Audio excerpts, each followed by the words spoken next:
pour le fait d'intégrer les bonnes pratiques de la construction dès la conception des logements, sans forcément avoir besoin d'aller chercher un label, et que finalement on a une réglementation qui existe, qui est la RE 2020, qui a des seuils différents, donc qui montre on va dire la trajectoire à suivre. Et bien finalement, en fait, cette réglementation, elle devrait intégrer aussi toutes les exigences dont vous avez parlé et qui permettraient de rassembler tout ça dans un environnement réglementaire. François, sur la RE 2020 et justement où ces labels? Alors effectivement, en tout cas, ce qu'on constate véritablement dans nos bulles de vente, dans l'attente de nos clients, c'est qu'effectivement, ils sont très instruits, et vous faites bien votre travail, c'est-à-dire que nos clients comprennent très bien ce qui est de la réglementation, ils veulent véritablement, la première question qu'ils posent, c'est est-ce qu'il y a bien la dernière réglementation en vigueur qui s'applique sur cette opération.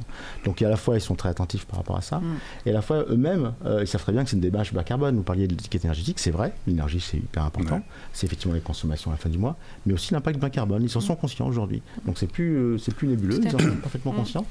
Et eux-mêmes voudraient s'inscrire dans une démarche, ils veulent baisser leur impact carbone eux-mêmes. Et donc forcément acquérir un logement qui intègre ces nouvelles réglementations. Mais alors justement, tous les deux, vous le voyez, entre la sensibilité écologique, le sens de l'histoire et puis la réalité économique, avec toutes les difficultés qu'il peut y avoir, à la fois quand on produit le logement ou quand on veut en acheter, on peut se dire le neuf, c'est très bien, mais c'est peut-être encore un peu cher. Comment on peut produire à la fois des logements durables et abordables? Cécile. Alors c'est la problématique du moment là. C'était pas la problématique d'il y a un an, mais en tout cas c'est devenu la problématique du moment, parce qu'on a une équation entre le foncier, le coût de construction et puis le budget des acquéreurs. Donc on a bien vu qu'avec l'augmentation des taux d'intérêt, en fait, l'enveloppe s'est restreinte.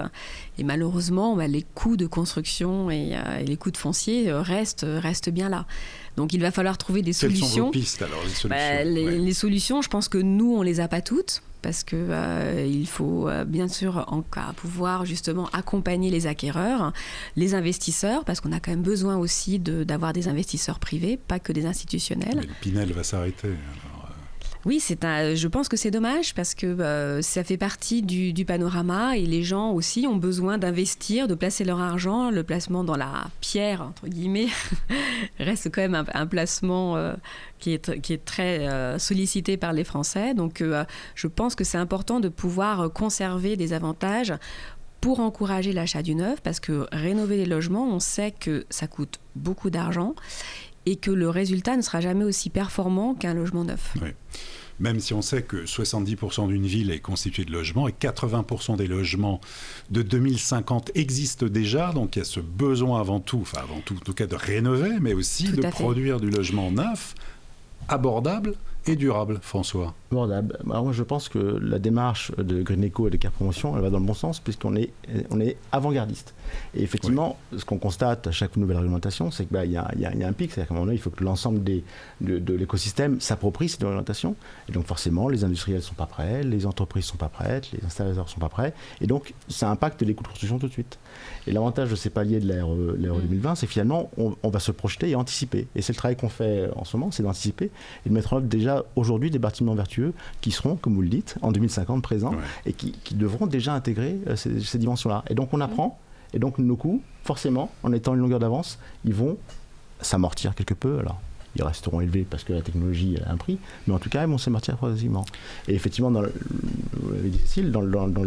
triptyque, il y a effectivement le foncier. Là aussi, il y a un travail sur la baisse du foncier qui reste à venir. Et alors justement, sur les freins que vous rencontrez, est-ce que les maires, les permis de construire, comment ça se passe? Est-ce que vous êtes freiné ou ça va? Alors, pour l'instant, pour nous, on n'a pas trop cette problématique-là, parce qu'on travaille beaucoup avec des aménageurs ou des consultations, donc où quelque part on vient chercher les solutions vertueuses qu'on met en œuvre. Donc, on n'a pas trop cette problématique-là.